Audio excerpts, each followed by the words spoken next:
प्यारे अभ्यर्थियों और नमस्कार। स्वागत है आप सभी का आपके अपने YouTube channel RP study fever में।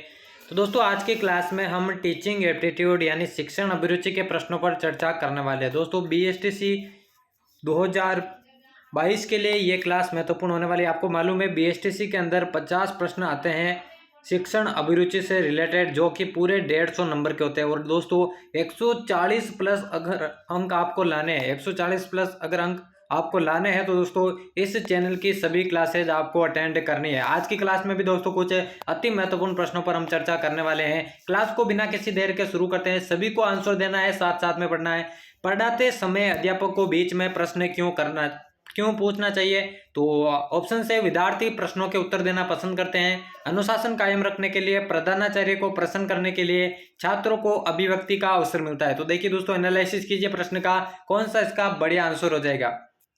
पढ़ाते समय अध्यापक को बीच में प्रश्न क्यों पूछना चाहिए, कौन सा इसका बेहतरीन आंसर हो जाएगा।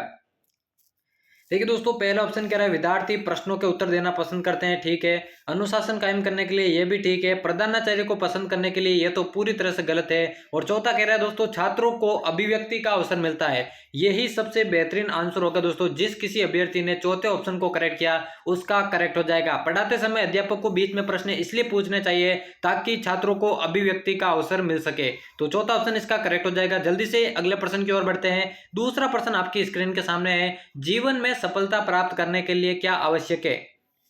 जीवन में सफलता प्राप्त करने के लिए क्या आवश्यक है? आत्मसंतोष का होना, अधिकारी का पुत्र या पुत्री होना, परिस्थितियों से अच्छा समायोजन होना, या फिर अधिक धन का होना। देखिए दोस्तों, ऐसे प्रश्न जब भी पूछे तो आपको सबसे पहले नेगेटिव आंसर्स को अलग कर देना है, ठीक है ना, उनको पूरी तरह से बाहर निकाल देना है। अब यहाँ पे देखिए, जीवन में सफलता प्राप्त करने के लिए क्या आवश्यक है। देखिए दूसरा ऑप्शन देखिए, सबसे पहले अधिकारी का पुत्र या पुत्री होना, ये कोई मैटर नहीं करता है जीवन में सफलता के लिए। और चौथा ऑप्शन देखिए, अधिक धन का होना, ये भी दोस्तों कोई मैटर नहीं करता है, ठीक है ना। सफलता के लिए अधिक धन जरूरी नहीं है। तो दो ऑप्शन तो आपको ऐसे ही गलत हो जाएंगे। पहला और तीसरे ऑप्शन में आपको सेलेक्ट करना है। तो पहला कह रहा है दोस्तों आत्मसंतोष होना, लेकिन इससे भी बेहतरीन आपका तीसरा ऑप्शन है परिस्थितियों से अच्छा समायोजन। परिस्थितियां चाहे विपरीत हो या फिर पक्ष में हो दोस्तों, अगर आप परिस्थितियों से अच्छा समायोजन कर लेते हैं तो जीवन में सफलता प्राप्त कर सकते हैं। तो तीसरा ऑप्शन सबसे बेहतरीन ऑप्शन है, यही इसका करेक्ट आंसर हो जाएगा। अगला प्रश्न देखिए दोस्तों, अध्यापकों के किन गुणों को, ठीक है ना, अध्यापकों के किन गुणों से छात्र अधिक प्रभावित होते हैं? कौन से गुण से छात्र ज्यादा प्रभावित होते हैं? वे जो उनके साथ खेलते हैं, या फिर जो गृह कार्य नहीं देते हैं, या फिर जो कभी दंड नहीं देते हैं, या फिर जो अच्छा पढ़ाते हैं। दोस्तों कॉमन प्रश्न है, BSTC में ऐसे प्रश्न भी पूछ सकते हैं आपको। तो जल्दी से आंसर दीजिए, क्या हो जाएगा इसका करेक्ट आंसर, जल्दी से बताइए। देखिए दोस्तों, अध्यापकों के कौन से गुणों से छात्र अधिक प्रभावित होते हैं? देखिए दोस्तों, जो उनके साथ खेलते हैं, जो गृह कार्य नहीं देते हैं, जो कभी दंड नहीं देते, ये तो बिल्कुल विपरीत हो गए। देखिए शिक्षक का जो मेन कार्य होता है वो पढ़ाना होता है, और एक टीचर अगर अच्छा पढ़ाता है तो दोस्तों उसी गुण से जो छात्र है वो ज्यादा प्रभावित होता है। अगर वो अच्छा पढ़ाता है तो दूसरी किसी भी चीज से उससे कोई लेना देना नहीं है। तो दोस्तों अगर कोई टीचर अच्छा पढ़ाता है तो उसी गुण से जो है छात्र अधिक प्रभावित होते हैं, इसलिए चौथा ऑप्शन बिल्कुल करेक्ट आंसर हो जाएगा। अगला प्रश्न देखिए दोस्तों, वर्तमान शिक्षा प्रणाली में किस प्रकार के सुधार की आवश्यकता है? दोस्तों शिक्षण अभिरुचि एक ऐसा टॉपिक है जिसमें आप मैक्सिमम नंबर अटेंड कर सकते हैं, ठीक है ना। वर्तमान शिक्षा प्रणाली में किस प्रकार के सुधार की आवश्यकता है? चार ऑप्शंस की बात करें, पाठ्यक्रम में संशोधन की, मूल्यांकन प्रणाली में परिवर्तन की, शिक्षा का व्यवसायीकरण करने की, या फिर शिक्षा में कंप्यूटर के प्रयोग की। कौन सा इसका करेक्ट आंसर हो जाएगा?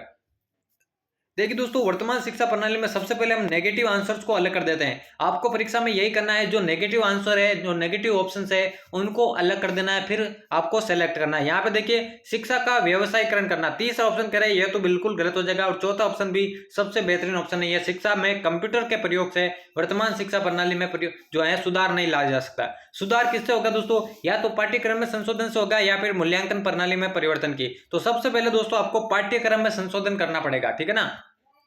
सबसे पहले आपको पाठ्यक्रम में संशोधन करना पड़ेगा, तभी जो है शिक्षा प्रणाली में सुधार किया जा सकता है। इसलिए पहला ऑप्शन जिस किसी ने बेस्ट सही किया होगा उन सभी का करेक्ट हो जाएगा। अगला प्रश्न देखिए दोस्तों, यदि आपको ताजमहल के विषय में पढ़ाना है तो अब कौन सा तरीका आपके विचार में सबसे उचित होगा? यानी आपको ताजमहल के विषय में पढ़ाना है, तो कौन से तरीके से आप उसके बारे में पढ़ाएंगे? पहला ऑप्शन है यदि संभव हो तो आगरा ले जाकर ताजमहल दिखाएंगे और उसके बाद जो है उसके बारे में पढ़ाएंगे। दूसरा है ताजमहल का चित्र बनाकर। तीसरा है जबानी ताजमहल के बारे में बताकर। चौथा है ताजमहल का मॉडल दिखाकर। देखिए दोस्तों, अगर आप आगरा जाने में सक्षम नहीं है, ठीक है ना, आगरा जाने में सक्षम नहीं है, तो फिर इन तीनों को आप अपनाएंगे, या फिर ताजमहल का चित्र बनाएंगे, या फिर जबानी ताजमहल के बारे में बताएंगे, या फिर ताजमहल का मॉडल दिखाएंगे, ठीक है ना। लेकिन सबसे पहले आपको यही करना है कि यदि संभव हो तो आगरा ले जाकर ताजमहल दिखाएंगे। जो चीज प्रत्यक्ष रूप से हो सकती है वो दोस्तों मॉडल बनाकर, चित्र बनाकर क्यों कीजिए। यदि संभव है कि आप आगरा जा सकते हैं और ताजमहल के बारे में बता सकते हैं, तो यही सबसे बेहतरीन ऑप्शन होगा, यही आप सबसे पहले करेंगे, तो इसलिए यही इसका करेक्ट आंसर होगा। अगला है दोस्तों, शिक्षकों के अच्छे परिणामों को न दे सकने के क्या कारण है? कोई शिक्षक है जो कि अच्छा परिणाम नहीं दे रहा है, तो उसके पीछे क्या कारण है? पहला ऑप्शन है सीखने की प्रोत्साहन भरी अवस्थाओं का अभाव, शिक्षा प्रणाली। तीसरा है निम्न सामाजिक आर्थिक स्तर के विद्यार्थी। चौथा है विस्तृत पाठ्यक्रम और दोषपूर्ण पुस्तकें। क्या हो जाएगा इसका करेक्ट आंसर, जल्दी से बताइए।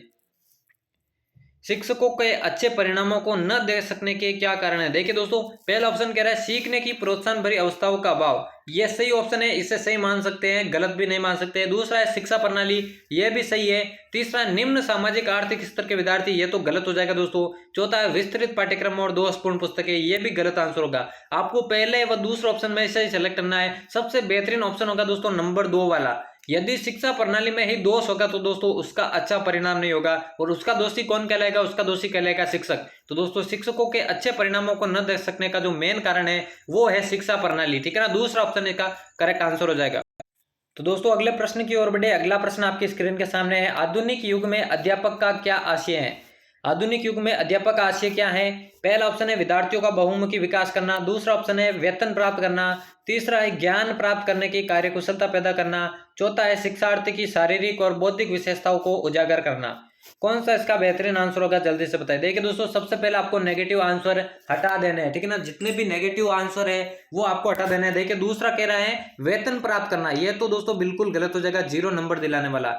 दूसरा है ज्ञान प्राप्त करने की कार्यकुशलता पैदा करना, यह भी सही है। पहला भी सही कह रहा है बहुमुखी विकास करना, लेकिन दोस्तों पहला और तीसरा ऑप्शन चौथे ऑप्शन में इंक्लूड है, ठीक है ना। यह सबसे बेहतरीन ऑप्शन है। पहला ऑप्शन और तीसरा ऑप्शन भी चौथे ऑप्शन में सम्मिलित है, इसलिए यही इसका करेक्ट आंसर होगा। कह रहा है शिक्षार्थी की शारीरिक और बौद्धिक विशेषताओं को उजागर करना, यही वर्तमान शिक्षा प्रणाली में अध्यापक का आशय है। चौथा ऑप्शन इसका करेक्ट आंसर हो जाएगा। अगला प्रश्न है दोस्तों, आप सरकारी विद्यालय में कार्यरत हैं जहां पर आपको बीमार रहने पर चिकित्सा भत्ता दिया जाता है, ऐसी स्थिति में आप क्या करेंगे? यानी कि बीमार रहने पर आपको चिकित्सा भत्ता दिया जाता है, तो इस स्थिति में आप क्या करेंगे? ऑप्शंस की बात करें, फर्जी मेडिकल बिल बनवाकर आय बढ़ाएंगे। दूसरा है केवल बीमार होने पर इसका लाभ उठाएंगे। तीसरा है इस सुविधा का लाभ कभी भी नहीं उठाएंगे। चौथा है पत्नी बच्चों इत्यादि को भी लाभ दिलाएंगे। देखिए दोस्तों, मुझे लगता है सभी अभ्यर्थी इसका करेक्ट आंसर देंगे, सभी अभ्यर्थी इसका करेक्ट आंसर देंगे मुझे लगता है। देखिए, आप सरकारी विद्यालय में कार्यरत है, आपको बीमार रहने पर चिकित्सा भत्ता दिया जाता है, तो सबसे पहले आपको नेगेटिव आंसर्स को बाहर कर देना है। पहला ऑप्शन कह रहा है फर्जी मेडिकल बिल बनाकर आय बढ़ाएंगे, यानी कि आप बीमार नहीं है उसके बावजूद फर्जी मेडिकल बिल बनवा देंगे और उसके बाद आय बढ़ाएंगे, तो यह तो गलत हो जाएगा दोस्तों, पूरी तरह से यह गलत है। फिर चौथा ऑप्शन देखिए, पत्नी बच्चों इत्यादि को भी लाभ दिलाएंगे। जी नहीं दोस्तों, एक टीचर को ही यह सुविधाएं मिल रही तो बाकियों को आप नहीं दिला सकते, ठीक है ना। घर वालों को यह सुविधा प्रदान नहीं करवा सकते। फिर दोस्तों तीसरा ऑप्शन कह रहा है इस सुविधा का लाभ कभी भी नहीं उठाएंगे, यह तो दोस्तों बिल्कुल सही नहीं है। अगर आपको यह सुविधा सरकार द्वारा दी जा रही है तो क्यों ना इसका लाभ उठाया जाए। तो 3 ऑप्शन तो इसके गलत हो गए, लेकिन सबसे बेहतरीन आंसर होगा दोस्तों दूसरा, केवल बीमार होने पर ही इसका लाभ उठाएंगे। अगर आप बीमार है तो ही इसका जो है चिकित्सा भत्ता दिया जाता है, जो इसका लाभ उठाएंगे, तो यही सबसे बेहतरीन आंसर होगा। उम्मीद करता हूं सभी अभ्यर्थियों ने इसका करेक्ट आंसर दिया होगा। अगला प्रश्न देखिए दोस्तों, अगला है आप जिस क्षेत्र में रहते हैं उसके बालक संस्कार रहित है। आप जिस क्षेत्र में रहते हैं उसके बालक क्या है? संस्कार रहित है। उनको सुधारने के लिए आप क्या कार्य करेंगे? उनको सुधारने के लिए आप क्या कार्य करेंगे? तो ऑप्शंस को पढ़ लेते हैं। सबसे पहले पहला ऑप्शन है ऐसे बालकों से स्वयं तथा अपने बच्चों को दूर रहने को कहेंगे। दूसरा है उनके माता पिता से मिलकर समस्त बच्चों के लिए संस्कार केंद्रों की स्थापना करेंगे। तीसरा उनके माता पिता से उन्हें सुधारने के लिए कहेंगे, या फिर चौथा है कुछ स्पष्ट नहीं। तो देखिए दोस्तों, प्रश्न को फिर से पढ़ लीजिए। यदि आपके क्षेत्र में कोई बालक संस्कार रहित है तो उसे सुधारने के लिए आप क्या करेंगे? इन 4 ऑप्शंस में बताना आपको। देखिए पहला है, ऐसे बालकों से स्वयं तथा अपने बच्चों को दूर रखने को कहेंगे। देखिए ये तो गलत हो जाएगा, आपकी भी कुछ जिम्मेदारी बनती है उनकी तरफ, तो उनसे दूर रहने को तो आप नहीं कहेंगे। फिर तीसरा ऑप्शन देखिए, उनके माता पिता से उन्हें सुधारने के लिए कहेंगे। बिल्कुल कहेंगे, ठीक है ना, बिल्कुल कहेंगे, लेकिन सबसे बेहतरीन ये ऑप्शन नहीं होगा। दूसरा ऑप्शन है, उनके माता पिता से मिलकर समस्त बच्चों के लिए संस्कार केंद्रों की स्थापना करेंगे। जो संस्कार रहित बालक है उनको सुधारने के लिए संस्कार केंद्रों की स्थापना करेंगे। यही सबसे बेहतरीन आंसर हो जाएगा। तो दूसरा ऑप्शन इसका करेक्ट आंसर हो जाएगा। अगला प्रश्न देखिए दोस्तों जल्दी से। अगला है, समाज के प्रति छात्रों में उत्तरदायित्व की भावना के विकास है तो आप क्या करेंगे। समाज के प्रति छात्रों में उत्तरदायित्व की भावना का अगर विकास करना है तो आप क्या करेंगे। समय समय पर छात्रों को ऐसा करने के निर्देश देंगे। छात्रों को समाज के ऐसे लोगों के संपर्क में रखेंगे। तीसरा, पढ़ाते समय छात्रों को ऐसे लोगों के उदाहरण देंगे। चौथा है, प्राचार्य से उस पर भाषण देने को कहेंगे। देखिए दोस्तों, शिक्षण अभिरुचि के प्रश्न जब भी करते हैं तो सबसे पहले नेगेटिव आंसर को अलग कर देना, तो हमें भी यही करना है। चौथा ऑप्शन देख लेते हैं, सबसे पहले प्राचार्य से उस पर भाषण देने को कहेंगे। देखिए दोस्तों, भाषण का जब भी नाम आता है तो वो ऑप्शन तुरंत गलत कर दीजिएगा। भाषण का जो भी ऑप्शन हो उसे तुरंत गलत कर दीजिएगा। तीसरा है, पढ़ाते समय छात्रों को ऐसे लोगों के उदाहरण देंगे। ये भी गलत हो जाएगा दोस्तों। उदाहरण देने से छात्रों में उत्तरदायित्व की भावना थोड़ी होगी। दो ऑप्शन बचे आपके पास। पहला है, समय समय पर छात्रों को ऐसा करने के निर्देश देंगे, या तो ये बढ़िया होगा, या फिर छात्रों को समाज के ऐसे लोगों के संपर्क में रखेंगे। तो दोस्तों जब आप दूसरा ऑप्शन को करेंगे, यानी कि छात्रों को समाज के ऐसे लोगों के संपर्क में रखेंगे जो कि उत्तरदायी है, तो इसी के थ्रू आप उत्तरदायित्व की भावना का उनमें विकास कर सकते हैं। अगर उन्हें छात्रों को जो है समाज के ऐसे लोगों के संपर्क में रखेंगे, तो यही इसका बेहतरीन आंसर होगा, दूसरा ऑप्शन। अगला देखिए दोस्तों, अगला प्रश्न है, बोर्ड परीक्षा का परीक्षा परिणाम अच्छा रखने के लिए आप क्या करेंगे। बोर्ड परीक्षा का परीक्षा परिणाम अच्छा रखने के लिए आप क्या करेंगे। ऑप्शंस को पढ़ते हैं। छात्रों को घर पर कठिन परिश्रम करने को कहेंगे, वह कक्षा में अच्छी तैयारी पूर्व में ही करवा देंगे। दूसरा है, छात्रों को अध्ययन करवाएंगे। तीसरा, छात्रों को महत्वपूर्ण प्रश्न देंगे। चौथा है, पता करेंगे कि कॉपियां कहाँ चेक होगी, वहां जांचकर्ता से मिलेंगे। देखिए इस प्रश्न में जो आपको 0 नंबर दिलाएगा वो होगा नंबर 4 वाला ऑप्शन।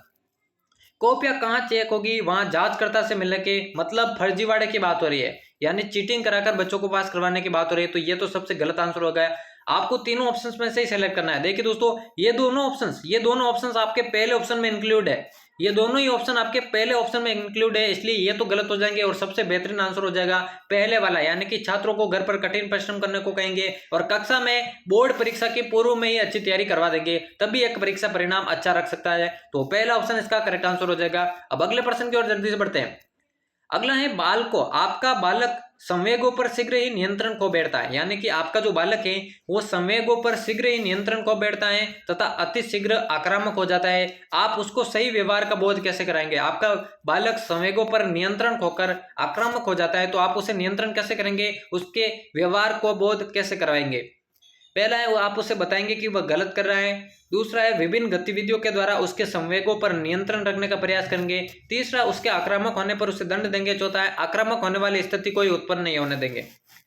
तो देखिए दोस्तों, सबसे पहले गलत ऑप्शन को सेलेक्ट करते हैं। तो तीसरा ऑप्शन, दंड की बात भी जब होगी, तो दोस्तों एक तो भाषण की और एक दंड की, दोनों ऑप्शंस गलत हो जाएंगे, ठीक है ना। तो यहाँ पे दंड की बात हो रही है तो तीसरा ऑप्शन तो बिल्कुल गलत हो जाएगा। फिर है, आप उसे बताएंगे कि वह गलत कर रहा है, आप उसे जरूर बताएंगे, लेकिन दोस्तों इससे कुछ खास फर्क नहीं पड़ेगा, ये भी गलत हो जाएगा। अब आपको चौथा ऑप्शन और दूसरे ऑप्शन में सेलेक्ट करना है, तो सबसे बेहतरीन आंसर होता है नंबर 2 वाला। आप ऐसी विभिन्न गतिविधियां करेंगे जिसके माध्यम से उसके संवेगों पर नियंत्रण रखा जा सकता है, तब भी जो है उसको व्यवहार का सही बोध करा सकते हैं। तो दूसरा ऑप्शन इसका करेक्ट हो जाएगा। अब जल्दी से अगले प्रश्न की ओर बढ़ते हैं। अगला प्रश्न है, यदि आप एक विद्यालय के प्राचार्य हैं तथा आपके विद्यालय का एक शिक्षक प्रतिदिन देरी से आता है, तो आप क्या करेंगे। आप एक विद्यालय के प्राचार्य हैं और आपकी विद्यालय में एक शिक्षक प्रतिदिन लेट आता है, तो आप क्या करेंगे। उसकी शिकायत जिला शिक्षा अधिकारी को भेजेंगे, कारण जानने का प्रयास करेंगे, उसे समय पर आने के लिए कहेंगे, या फिर विद्यार्थियों के समक्ष उसे डांट देंगे। देखिए बहुत ही कॉमन प्रश्न है। और दोस्तों यहाँ पर अगर प्राचार्य है और शिक्षक की जगह आपका विद्यार्थी भी आ सकता है, ठीक है ना, कि आपका विद्यार्थी प्रतिदिन देरी से आता है तो आपकी क्या जिम्मेदारी बनती है। तो उसमें भी यही करना है। आपको क्या करना है, आपको सबसे पहले कारण जानने का प्रयास करना है, ठीक है ना, कि बच्चा या फिर कोई शिक्षक देरी से क्यों आ रहा है, ठीक है ना। तो सबसे पहले उसका कारण जानने का प्रयास करेंगे, बाकी तीनों ऑप्शन गलत हो जाएंगे। देखिए उसकी शिकायत जिला शिक्षा अधिकारी को भेजेंगे, क्यों भाई, आप विद्यालय के प्राचार्य है तो आपकी भी जिम्मेदारी बनती है ना, तो ये गलत हो जाएगा। तीसरा, उसे समय पर आने के लिए कहेंगे, ये कहेंगे आप जरूर, लेकिन सबसे पहले कारण जानेंगे कि क्या समस्या है जिसकी वजह से वो देरी से आ रहा है। तो सबसे बेहतरीन आंसर होगा दोस्तों नंबर 2 वाला आंसर। अगला प्रश्न है, यदि आपका पाठ्यक्रम किसी कारणवश अपूर्ण रह जाता है यानी कि पूर्ण नहीं हो पाता है तो आप क्या करेंगे? पहला ऑप्शन है जितना पढ़ाया उसी में से परीक्षा में आएगा, ये कहकर छोड़ देंगे। दूसरा है छात्रों को संक्षेप में पढ़ाकर औपचारिकता पूर्ण कर लेंगे। तीसरा पाठ्यक्रम के मुख्य मुख्य प्रश्नों को करा देंगे। चौथा है छात्रों को अतिरिक्त समय देकर पाठ्यक्रम पूर्ण करा देंगे। तो कौन सा इसका बेहतरीन आंसर हो जाएगा, जल्दी से सभी अभ्यर्थियों को बताना है। देखिए ऑप्शंस को पढ़ते हैं। पाठ्यक्रम किसी कारणवश अपूर्ण रह जाता है तो क्यों रह जाता है? पहला है जितना पढ़ाया है उसी में से परीक्षा में आएगा, कहकर छोड़ देंगे। उसके बाद क्या करेंगे? ये तो गलत हो जाएगा दोस्तों। छोड़ेंगे क्यों? आपकी जिम्मेदारी बनती है पाठ्यक्रम को परीक्षा से पहले पूरा करवाने की। दूसरा, छात्रों को संक्षेप में पढ़ाकर औपचारिकता पूर्ण कर लेंगे। औपचारिकता पूर्ण क्यों करेंगे? आप शिक्षक है, आपको कुछ जिम्मेदारी बनती है, इसलिए ये भी गलत हो जाएगा। चौथा कह रहे हैं छात्रों को अतिरिक्त समय देकर पाठ्यक्रम पूर्ण करा देंगे। यही सबसे बेहतरीन आंसर होगा। नंबर 3 वाला देखिए पाठ्यक्रम के मुख्य मुख्य प्रश्नों को करा देंगे, यह भी गलत हो जाएगा। जो सबसे बेहतरीन आंसर होगा वो होगा नंबर 4 वाला, यानी कि छात्रों को अतिरिक्त समय देकर आपका पाठ्यक्रम को आपको पूर्ण करवाना होगा। तो यही सबसे बेहतरीन आंसर होगा। तो जल्दी से बढ़ते हैं अगले प्रश्न की ओर। और आज की क्लास का ये होने वाला है दोस्तों अंतिम प्रश्न। 15 में से कितने सबसे सटीक आपके राइट होते हैं, कमेंट में जरूर बताएगा। और दोस्तों चैनल को अभी तक सब्सक्राइब नहीं किया तो जल्दी से सब्सक्राइब कर लेना, क्योंकि इसी तरह की महत्वपूर्ण क्लासेज और बाकी टॉपिक्स की भी जल्द क्लासेज लगने वाली है। तो चैनल को सब्सक्राइब कर देना। 15वें प्रश्न की ओर देखते हैं। आपके दृष्टिकोण में शिक्षा के किस स्तर की समस्याएं अधिक महत्वपूर्ण है? शिक्षा में कौन से स्तर की समस्याएं अधिक महत्वपूर्ण है? प्राथमिक स्तर की, माध्यमिक स्तर की, उच्च माध्यमिक स्तर की, इनमें से कोई नहीं। कौन सा इसका बेहतरीन आंसर हो जाएगा? शिक्षा के किस स्तर की समस्याएं अधिक महत्वपूर्ण है? तो इसका जो सबसे बेहतरीन आंसर होगा दोस्तों पहला ही ऑप्शन करेक्ट हो जाएगा, यानी कि प्राथमिक स्तर पर जब समस्याएं आती हैं तो वो सबसे अधिक महत्वपूर्ण रहती है। शिक्षा के लेवल की बात करें तो यही सबसे बेहतरीन आंसर हो जाएगा। इसमें समझाने वाली कुछ ज्यादा बात नहीं है। तो यहाँ पर दोस्तों 15 शिक्षण अभिरुचि के प्रश्नों की यहाँ पे क्लास समाप्त होती है दोस्तों। इनको अगर आप समझ लेंगे कि किस प्रकार से करने हैं तो दोस्तों कैसा भी प्रश्न बना देंगे एग्जामिनर, आप उसे सही कर देंगे। और शिक्षण अभिरुचि में बहुत कम चांसेज है कि आपका प्रश्न गलत होता है। तो दोस्तों उम्मीद करता हूँ आज की क्लास आपको पसंद आई होगी दोस्तों। बाकी क्लासेज भी ठीक है ना, बाकी क्लासेज भी राजस्थान जीके और शिक्षण अभिरुचि की इस चैनल की प्लेलिस्ट में आपको मिल जाएगी, जहाँ पे आप उन्हें वॉच कर सकते हैं। तो जल्दी से जाइए इस चैनल की प्लेलिस्ट विजिट कीजिए और बीएसटीसी 2022 की फ्री में बेहतरीन तैयारी कीजिए। तो दोस्तों चैनल को सब्सक्राइब नहीं किया तो वो भी कर लेना, क्योंकि आने वाले वीडियोज आपके लिए महत्वपूर्ण साबित हो सकती है। तो मिलते हैं किसी और नई क्लास में, तब तक लेते हैं अलविदा।